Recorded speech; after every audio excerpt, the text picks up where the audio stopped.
Welcome to VirusSim, where you can come to learn about viruses and their effects like an interactive learning journey. Here, we have the home page, where the user can learn about what viruses are and the different parts of the virus and their roles. Below, the user can learn about historical pandemics and their severe effects. Now, let's log in. The user can choose to sign in or sign up using their email or password, or alternatively, they can opt for Google Sign In. Next, we have the virus page, where the user can see their created viruses as well as the preloaded viruses. Upon clicking a card, the user is redirected to the virus model. To create a virus, the user can do so at the Create Your Own Virus page. Here, the user can customize the name, genus, color, and size of the virus. When satisfied, the user can save the virus and it will appear on the virus page.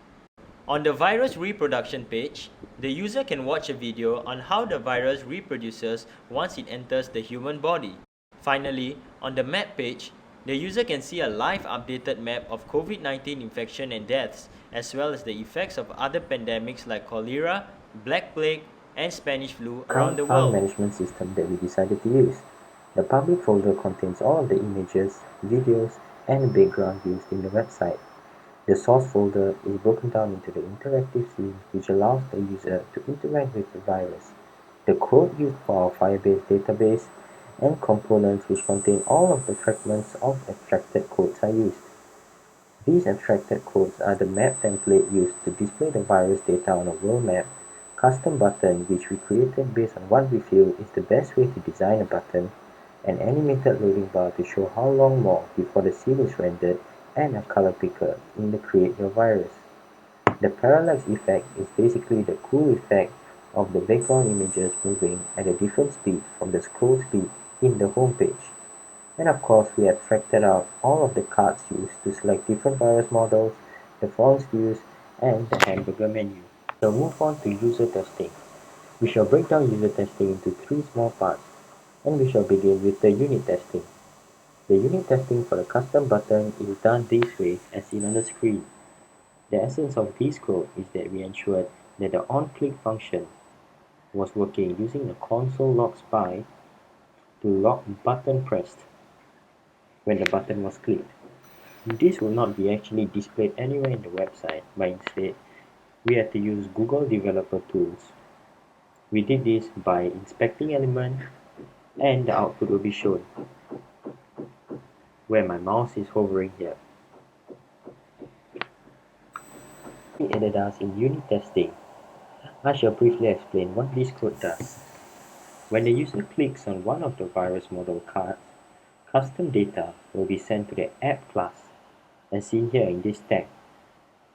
This custom data includes the model path, which is the exact directory to the different 3D models in our React application. Now you may ask, how do we do that? We simply created a helper function that sends the name of the virus clicked and concatenated that with the /public/assets at the start and .obj at the end, which is our file name. React does the rest of the loading of the props for us seen here, and from this we came across an error that only loads the same virus for every single card. We managed to easily fix this by making sure our file directory and spelling is correct. Since some of the virus names are rather complicated, typo was bound to happen and we managed to easily debug this. Lastly, we shall touch on integration testings. For React.js components, integration testing is often implemented by calling prop functions. For the card component, the test ensures that the card consistently matches the JS snapshot that was taken as seen here. React.js allows us to do integration testing simply because it allows us to pass different files in tags as seen here.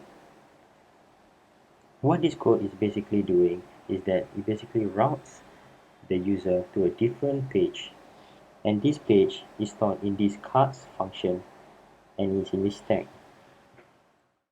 That's it, folks. We hope you enjoy using VirusSim.